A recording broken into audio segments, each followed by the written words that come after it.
闻佛音，见佛法，欢迎各位师兄收看今天的节目。一个人身处困境之时，不管他自己是否察觉到，其实已经被很多障碍所包围，唯有破解掉那些障碍，才能探寻到事物的根源。而想要找到这个根源，悟才是唯一的手段，而修却让人误入歧途。这就是宇宙的真相所在。参透了宇宙的真相，就能离苦入乐，内心也就更加和谐自然，生活在实上的真相里，自由自在而永无烦恼。实际上，我们每个人都生活在一种假象之中，甚至被假象迷惑掉了本心。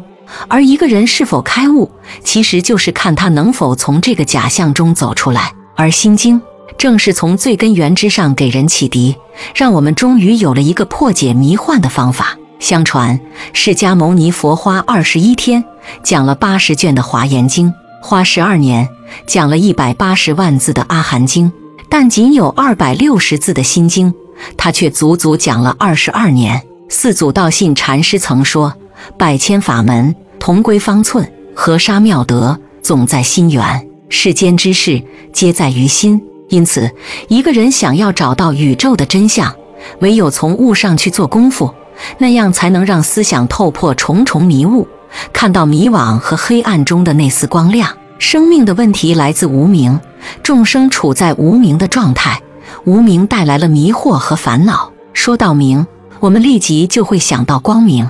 现在我们所在的这个房间里有光，什么都可以看得很清楚，如果没有光，就会漆黑一片。同样，生命也存在这两种状态，明和无明。无明相对明而言，明是指每个人的内心都有一盏智慧的心灯，这盏灯没有被点燃的时候，整个生命处在昏暗之中，这就是普通人的现实状况。对自己的不认识和错误认识是人生一切烦恼的根源，这就是佛教要解决的问题。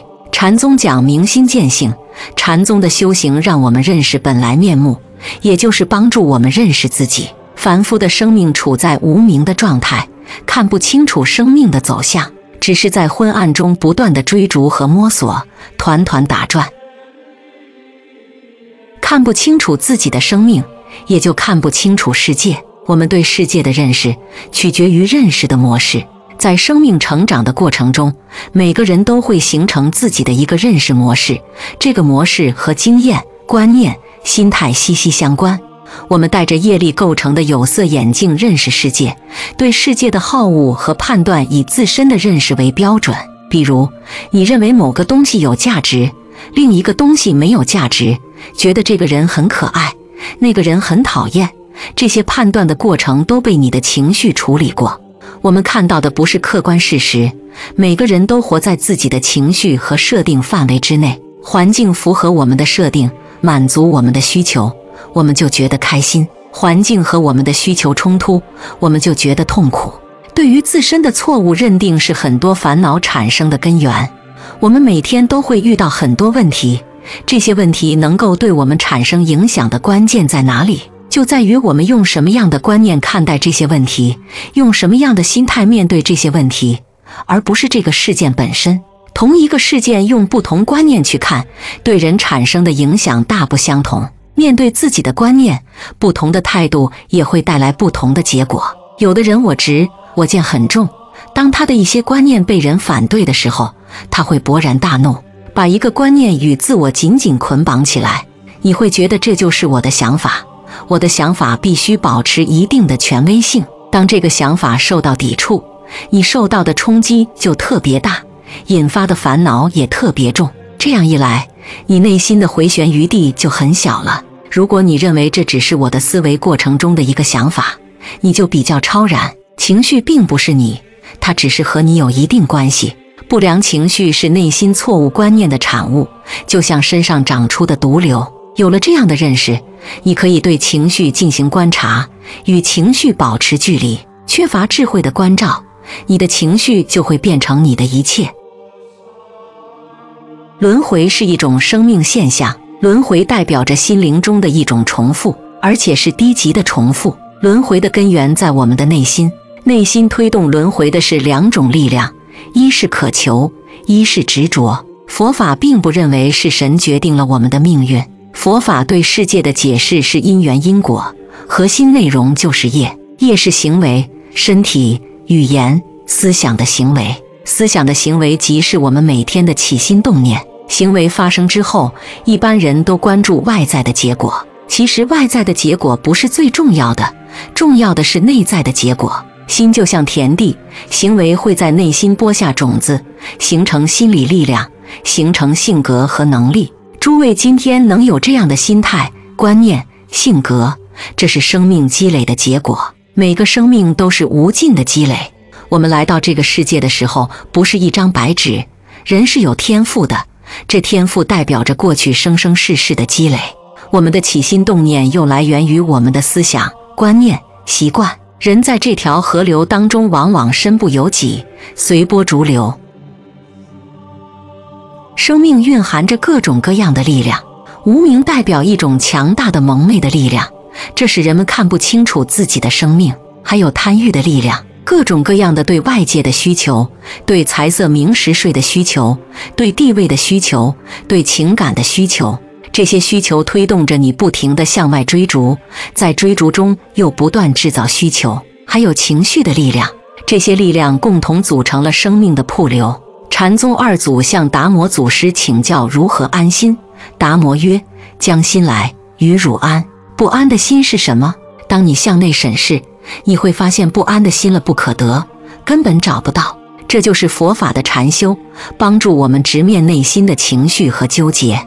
这些情绪是没有根的，它的产生来源于错误的设定。轮回的河流从无尽的过去延续到无尽的未来。佛陀在解决轮回的现象时，探讨轮回的源头在哪里。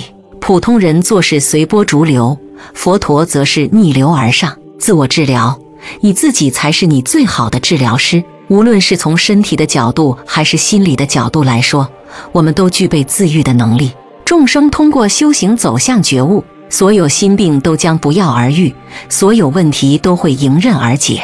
最后，我们再来回顾一下《心经》的白话文解读。观自在菩萨对舍利子说：当我修行大智慧到彼岸心经成就时，关照到内心处于极其平衡、清净的状态，以前一直都活跃着的五蕴都消失了，过去所承受的苦难、厄运也有如梦幻泡影般消失殆尽，而且以后也不会再出现了。舍利子，我跟你说，我们所见的物质形态看似有形，其实和无形的空没有差别，甚至还可以这么说，有就是空，空就是有。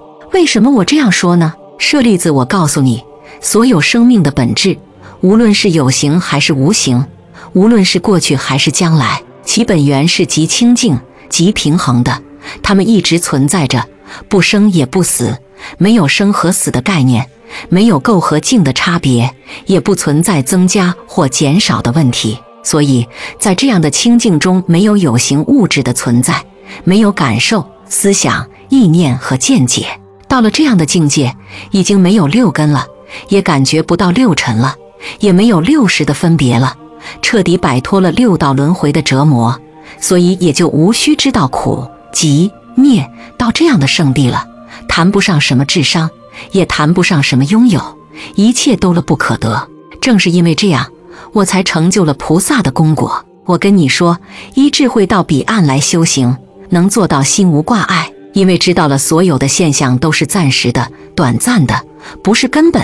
如果做到了心无挂碍的境地，哪里还会有恐怖，哪里还会有颠倒的妄想，最终自自然然的就到达了彼岸，到达了清净的极乐世界。所有过去、现在以及未来的佛都是依照智慧到彼岸的方法来修行，得到了无上正等正觉。所以我们知道智慧到彼岸是最神奇的心法，是最明了的心法，是最上乘的心法，是不可思议的心法，能除一切苦，真实不虚，所以也可以叫做智慧到彼岸心法。现说心法如下：修行，不断地超越自我，当到达清净的彼岸时，自然成就大智慧了。好了，今天的话题就和大家聊到这了，希望大家动动手指，转发也是一种行善。一个善良故事，每看见一次就是种善因的开始。每一次转发就是一个小小的善举。那我们下期节目再见。